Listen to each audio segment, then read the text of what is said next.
Welcome everyone to the post-hurricane vlog. I have good news. The house, it looks pretty good. Car is good.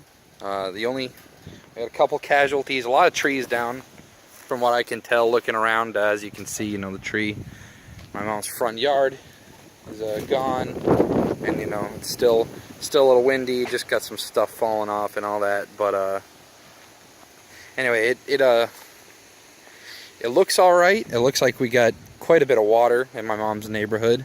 It's all draining out slowly. There was a pretty good line of water still lining the streets when I drove in about, I don't know, hour and a half ago.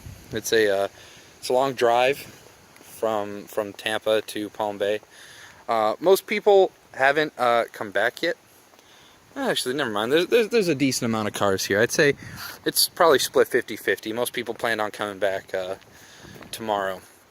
As you can see, it's still quite cloudy everywhere. And man, so if you guys weren't following Hurricane Matthew, we were told that, you know, we were looking at the projections, and I followed it closely. I watched a lot of Weather Channel and stuff like that. The projections showed it coming straight up the East Coast, and that it was gonna come right at around West Palm Beach was about where it was gonna make landfall, and that would start to slow it down. If you guys don't know, when a hurricane hits, pretty much the hurricanes strengthen over warm water.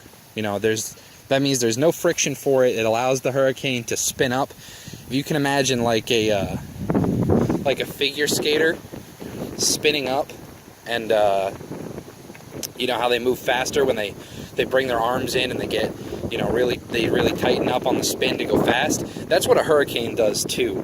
So the pressure dropped and it started spinning and actually became a Category 4. It was originally thought to only be a Category 3. So it became a Category 4, winds of around 140 miles an hour. Here's a little bit of damage. As you guys can see, their screen is gone in their house. But, you know, that should be a decently easy fix. This tree's looking pretty sad. It's fallen over a bunch. This tree has quite the tilt to it now, which I didn't think it had before. So that thing might come down in the near future, so they'll probably chop it down, if I had to guess, before it lands on that house right over there. But anyway, it's a Category 4, max winds of about 140 miles an hour, and that's right at the eye. And since the storm tightened up, like I was saying, that actually made it so that the area that the overall hurricane covered was less. So over in Tampa on the other side of the state, we really didn't get much of anything. We got a little bit of rain, but that was it, just from the very outer bands. But right next to the eye, they were saying they were anticipating it to be, you know, devastating. If you guys have seen the pictures and videos from Haiti that have come out, you know, a lot of lives lost. I believe it's over 500 people have passed away in Haiti, and it just barely missed Nassau, Bahamas. The eye, that is. It still hit the Bahamas a decent amount. But like I said, hurricanes, when they get over the water like that and they don't hit any land, there's nothing to disrupt the hurricane from becoming stronger. So that's exactly what it did. It went right to the right of Cuba through the canal, and came up, missed most of the Bohemian Islands, Bohemian Rhapsody. Get it? I know it's not Bohemian, whatever. Anyway, but it was projected to come straight at West Palm Beach, and then it actually took a turn, and they projected that it would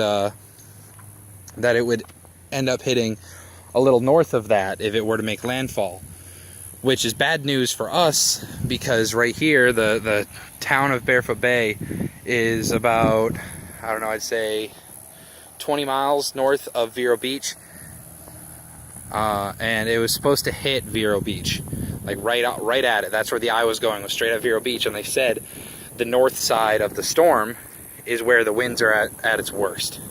So had that have happened, I think all of these houses, safe to assume most of them would have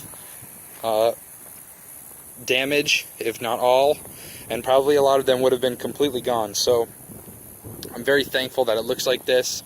Power was restored to the house by the time I got here this afternoon.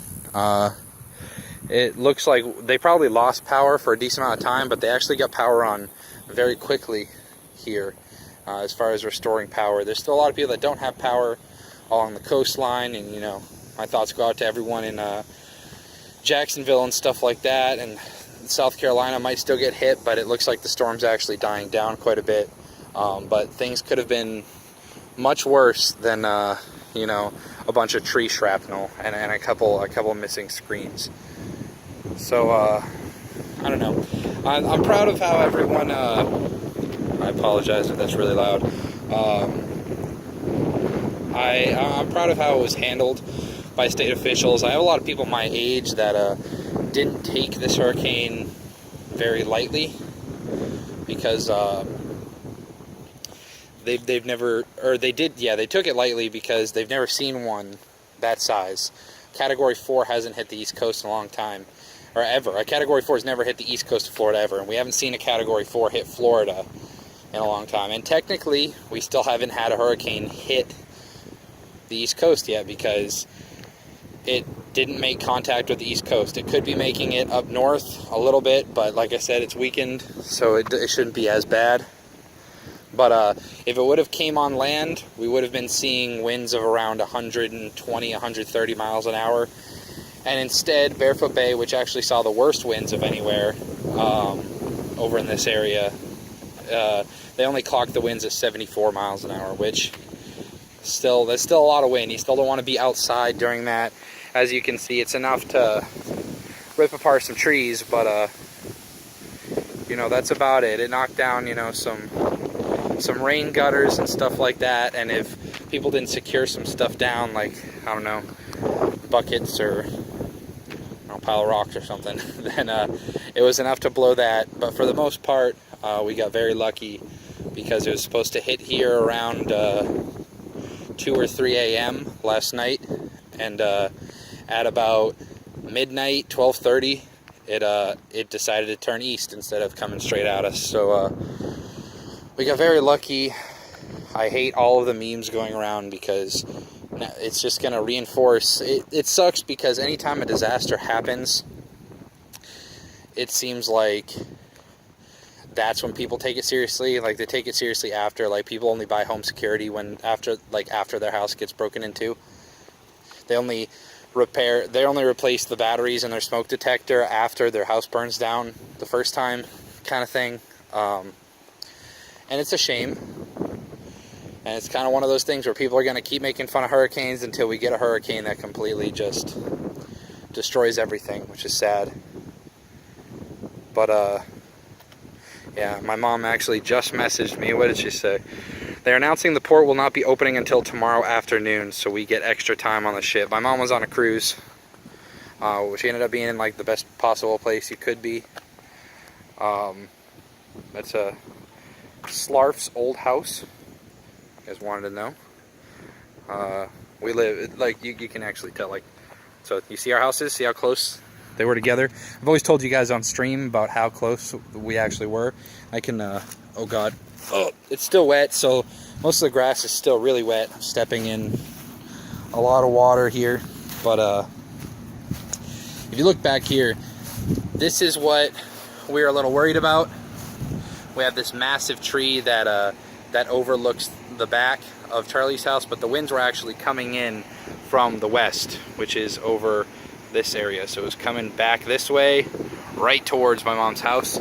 So had the hurricane force winds been up, that tree would have just completely destroyed my mom's house, but it didn't. You know what? So it's a whole lot of could have beens, and I posted on Facebook. I said, I'm not a religious man, but it's probably as close to a miracle as I'm ever gonna see, because literally an hour, less than that, from when this thing was supposed to become life-threatening.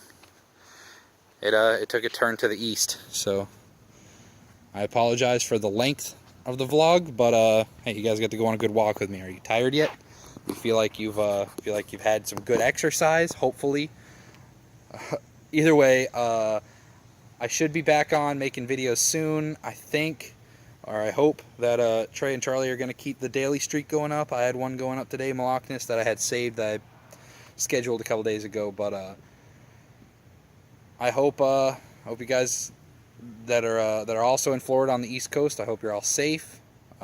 You know, but don't joke about stuff like this, because I see memes of people online saying, you know, this isn't an issue, you know, and they're just kind of laughing about it, showing like pictures of chairs turned over and stuff like that.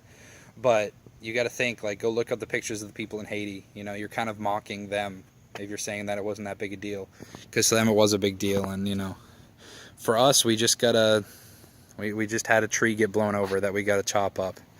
But I mean, if like a 50-mile-an-hour wind can rip a tree just straight from its roots, even though it was a small tree, but if it can rip any sort of tree straight from its roots, and I've seen bigger ones on my way driving here, then imagine what it could do to a small house, you know, this size. If we had 140-mile-an-hour winds, you know, almost triple what ripped this tree up. So Mother Nature can be scary. Damn nature, you scary. Anyway, I'll see you guys hopefully on stream, the YouTubes, Twitters, whatever. Go follow and like and subscribe to all of it. All right. Anyway, I'll catch you guys later. Peace.